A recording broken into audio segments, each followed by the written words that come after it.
Everyone, Kate here with the first monthly wrap-up of 2020, all the books that I read in January. The first book that I read was Nicholas St. North and the Battle of the Nightmare King by William Joyce. This was a read aloud with Peter, and it was unfortunately not much of a hit with me. He really enjoyed it. I just got bored pretty soon on in, and just not much about the plot. I just didn't feel invested in it. There was nothing atrocious about it. It was very much to me a read that kids enjoy and not necessarily one that translates to adults. And the next one, I finally finished the 10th Wheel of Time book, Crossroads of Twilight. And you say, Kate, what happened in this book? What happened, do you ask? And I say, talking. Lots and lots and lots of talking. I'm not kidding. There was two events at the end, and that was it for the whole book. But you know what? I did enjoy it in the end. Doris from Aldi Books and I are doing like a very loose buddy read of this series together. Doris finished hers before Victober, like I was hoping to, and then Nonfiction November happens, and then Christmas and mystery reads in December, so hence me finishing it in January. I actually go back and forth on whether I like to listen to the audiobooks for these books, because sometimes I feel like I do sort of tune out. But for some reason, this time a miracle occurred and I was able to tune in with an audiobook and not drift off, which was really nice because, like I said, just so much dialogue happened in this and not much else. And so my husband said before it was his least favorite in the series.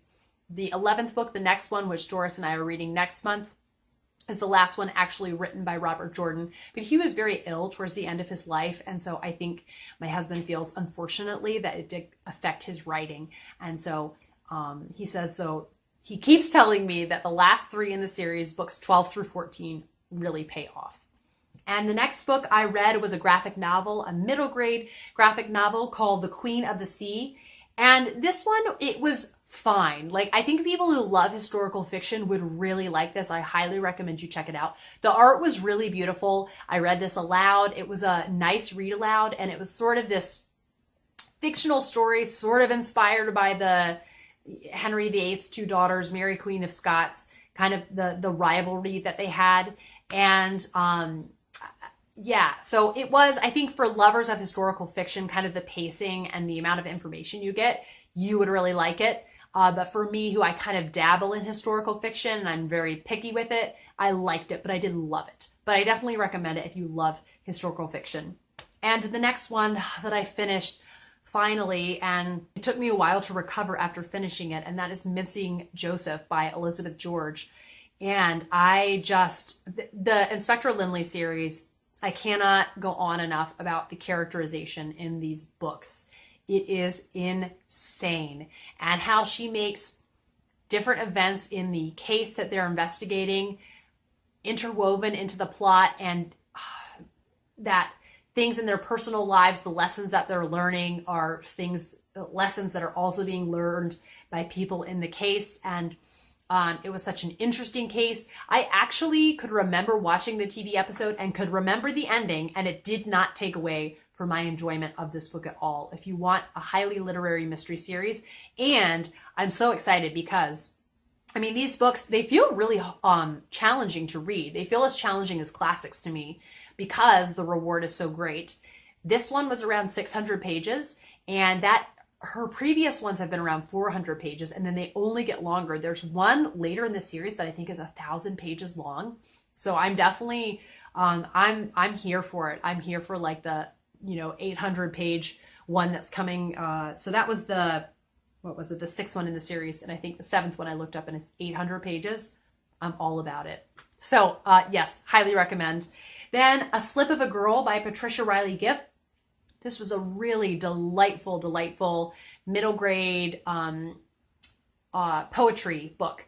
And it was written, it's a book with a plot, but written in verse. And it talks about the Irish Land War during the potato famine. And it took such a big topic on and then gave you characters to love and feel regard for in the midst of that situation. And it was such a quick read. It only took me a couple hours, but it really was a special book, and I definitely recommend it. The next on the list, I listened to the audiobook, and it was lovely, of Harry Potter and the Prisoner of Azkaban. I think maybe Prisoner of Azkaban and Chamber of Secrets might be tied for me, but it's just so delightful to go back to these books. I don't know why I don't do this every year. I honestly, the audiobooks are such a treat that I think I might not get tired of them if I did them every year. But then you don't want to ruin, one of your favorite books and get tired of it. But I'm enjoying this rereading through the series so much, and I should have done it long ago because I think it's been around 5 years, the last time that I read through the series. Then I listened to an Agatha Raisin book, Agatha Raisin and the Case of the Curious Curate. And there is a new character in this book, so I like that MC Beaton continues to give variety within the plot. She switches it up some, even though it is in the village of Cardsley. She's putting in a couple different characters. And I love this series. I won't tire of it. I did find out that MC Beaton had passed away in January. And so the Agatha Raisin series then is there, unless she had some books written that weren't published yet, there are no more new ones that will come out. So I hope that the last one was kind of left at a place where I could feel satisfied on Agatha's behalf, but definitely no signs of slowing down on that series. I love it. And then I read The Hobbit, or There and Back Again by Tolkien. And this was part of Krista from Books and Jams, and other channel, which I will link down below and can't remember the name of right now. They're Lord of the Readathon. And I read this aloud with Peter, and we had so much fun. And Peter's review of the book was, "Mom, this book is like really cool." That was his review of the book. He loved it. I loved it. I had so much fun. It really has this just cozy, whimsical feel to it. And it's on a much smaller scale than the Ring trilogy. So I am still really looking forward to carrying on. I've started listening to the audiobook of The Fellowship of the Ring, and good grief, am I excited to be back. So yeah, fun rereads. I'm treating myself to this year. And then I read Little Men by Louisa May Alcott. That was the January pick for the Louisa May 2020 project. And it was, unfortunately, I didn't enjoy it nearly as much as Little Women, but I will link my review down below. I'm really hoping Jo's Boys I enjoy more. And then we have Around the World in 80 Trees by Jonathan Drori. This was the first book I read for Natalie at the Curious Reader, her Curious Adventure project that she did, that she's doing for this year. And so I will link my video review I did of that below. I'm hoping for each book that I read for that challenge to have a video review that I do of it. And the Christian nonfiction that I read for the month was A Little Book on the Christian Life by John Calvin. And this was just, it's a delightful little gem. It's less than 100 pages. His observations on the Christian life and so many things that I underlined and annotated. I think Calvin has this, I think, unmerited reputation for being really hard-hitting and ungracious, and that's not the sense at all that I got while I was reading it. It felt very, just very warm to me. Then I have At Home in Mitford by Jane Karon. I finally have tried out the Mitford series, and I gave this book 4 stars. I loved it so much. I immediately checked out the next one in the series. The Mitford series is it's like a Christian book series of dreams where it's not saccharine. It's not overly sweet. It has this real warm feel to it. And it's so special. There's so many beautiful quotes. Father Tim, who is the vicar in this small town in North Carolina, and just the kind of personal dilemmas that he's going through. It's very character based. There's so many funny things that happen. It was so good. So I'm really excited to have already checked out the next one in the series. The next book that I read, another one for the Curious Adventure Nonfiction Reading Challenge, was My Dog Skip by Willie Morris. So I have not yet filmed a video on it, but I'm planning on filming a video on it because I want to talk about it with you all. And then lastly was Ramallah.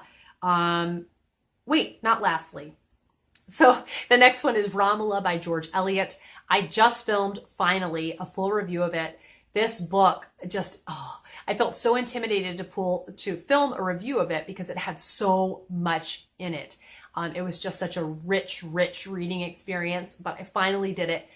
So the review will contain spoilers. So I'm sorry for those of you who don't want spoilers, but it will be there for you whenever you do read Ramallah if you wanted to watch it. And then I did a buddy read with Kate from the novel Nomad of Sidney Chambers and The Problem of Evil by James Runcie. This is the third in the Grantchester Mysteries, and Kate and I love this series. Sidney Chambers is a vicar in this small town, and he